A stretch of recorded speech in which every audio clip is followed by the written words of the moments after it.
Si Christ est notre exemple, et si nous sommes prédestinés à être conformes à l'image du Fils de Dieu, et si Christ gouverne réellement dans la vie et l'œuvre, alors voilà, nous sommes en présence de quelqu'un dont le cœur n'est pas partagé, dont le cœur est entièrement et pleinement pour Dieu, dont la collaboration avec Dieu est complète et absolue. Et notez-le, de son propre choix. Nous ne faisons pas référence ici à son identification avec Dieu dans la divinité. Nous pensons à lui en tant que Lévite, l'homme représentatif au sein du peuple de Dieu. Quelqu'un qui est dans une véritable collaboration avec Dieu, quelqu'un qui accomplit le dessein de Dieu et qui fait l'œuvre de Dieu. Je dois faire les œuvres de celui qui m'a envoyé, ou nous devons faire les œuvres de celui qui m'a envoyé tant qu'il fait jour. Jean 9, 4. Voilà le parfait Lévite. Afin que nous puissions travailler aux œuvres de Dieu, nous devons être rendus conformes à l'image du Fils de Dieu. Nous devons parvenir à la ressemblance de Christ. Maintenant, voyez-vous, cela ouvre de nouveau votre Bible entière, car du début à la fin, dès lors que Dieu ait fait un pas dans l'histoire de ce monde, quel que soit le moment où il l'a franchi, et chaque pas successif des nombreuses étapes, il a toujours fait sur la base de Christ. Le remarquez-vous? A-t-il fait un pas avec Abel? Abel était-il une étape? Eh bien, il n'est pas difficile de voir la caractéristique de Christ qu'Abel représente. Quelqu'un qui est séparé pour Dieu, dont le cœur n'est pas partagé là où Dieu est concerné.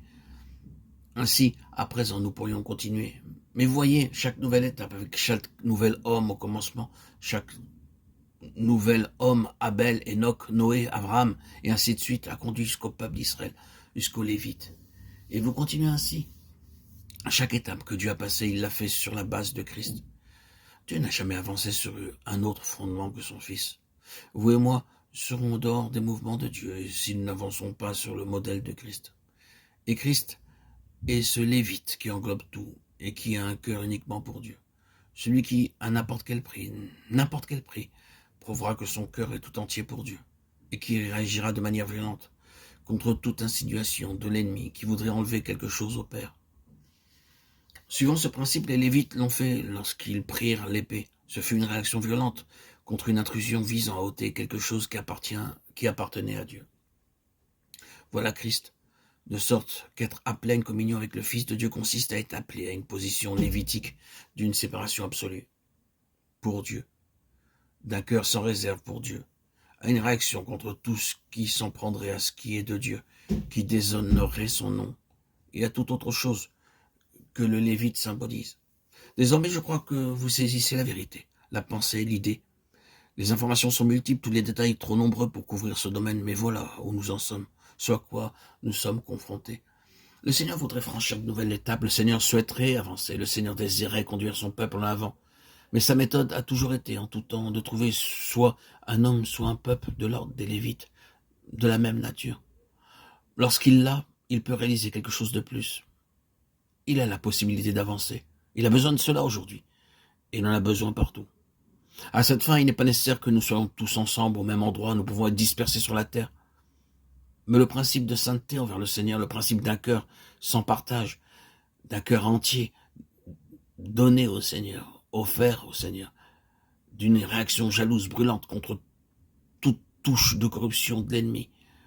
Le Seigneur nous accompagnera selon cette ligne de conduite. Il ne peut nous accompagner bon gré mal gré. Je pense que vous savez que nous avons eu une idée trop bon marché du service du Seigneur et de notre relation avec lui.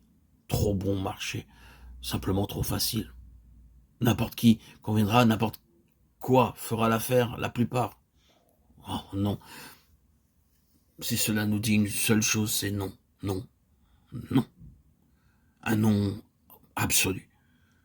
Dieu est jaloux, et Dieu est jaloux pour sa sainteté et pour son nom. Qu'il puisse l'écrire et le placer dans nos cœurs, qu'il puisse simplement l'expliquer lui-même. Et ce qu'il veut dire en nous parlant de cette manière, il y a tellement de choses qui sont en jeu. Mon nom, grand parmi toutes les nations. Je suis certain que cela interpelle nos cœurs.